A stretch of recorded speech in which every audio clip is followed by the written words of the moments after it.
Salut! Cum te simți astăzi? Bine, mulțumesc.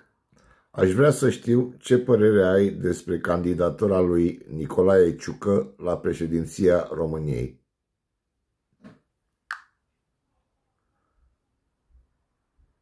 Candidatura lui Nicolae Ciucă la președinția României aduce în discuție o persoană cu o experiență solidă în domeniul militar și politic, având în vedere că a fost premier și a ocupat funcții importante în cadrul armatei.